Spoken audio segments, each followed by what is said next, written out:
السلام عليكم ورحمة الله وبركاته. النهارده هنتكلم على صيانة الباب الإزاز، وعطل شائع جدا اللي هو الباب بيخبط في الحتة الثابتة اللي جنبه.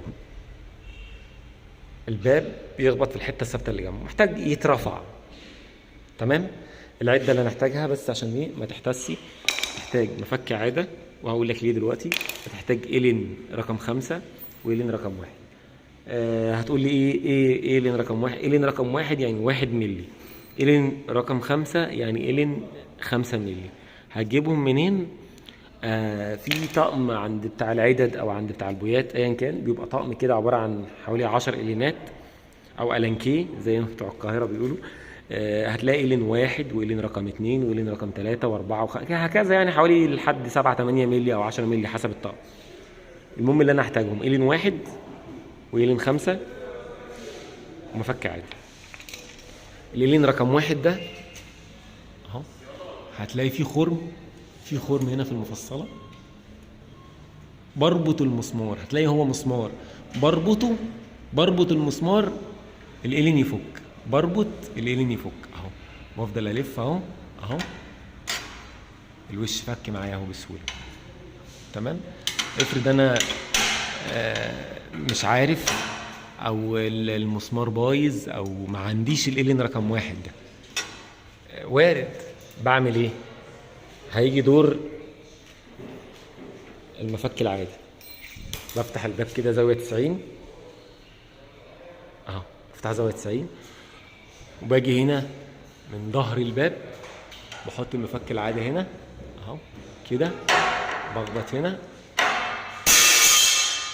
هتلاقي الباب الوش نطر كده، وقع منك كده اهو، هيبقى المنظر ده.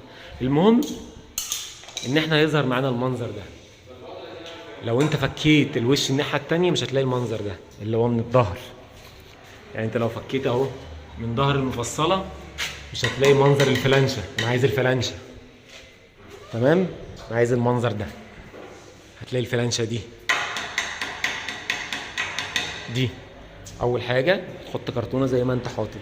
موضوع الكرتونه ده لازم يبقى موجود. تمام. هتحط الكرتونه.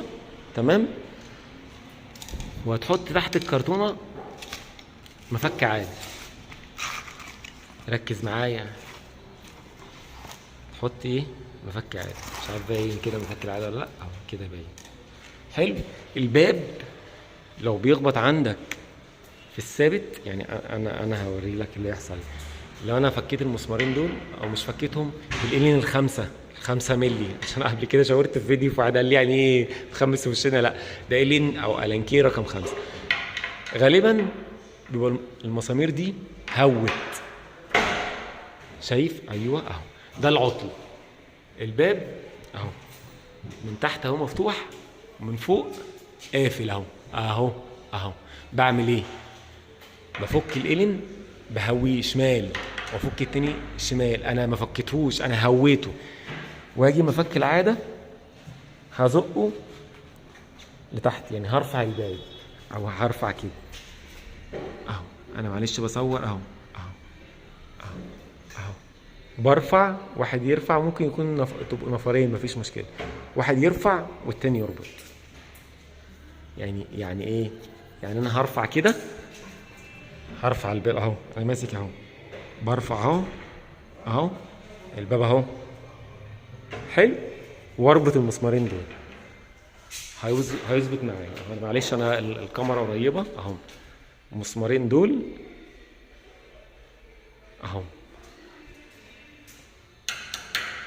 بهويهم وارفع الباب وارجع اربط تاني. ولازم لازم لازم يكون فيه كرتونه. لو ما حطيتش كرتونه الباب هيقع يتكسر. تمام. ارجو تكون وصلت الافاده. معلش لو طولت عليكم. اهم دول المسمارين مسؤولين عن رفع المكنه، عن رفع الباب، وبإلين 5. شكرا.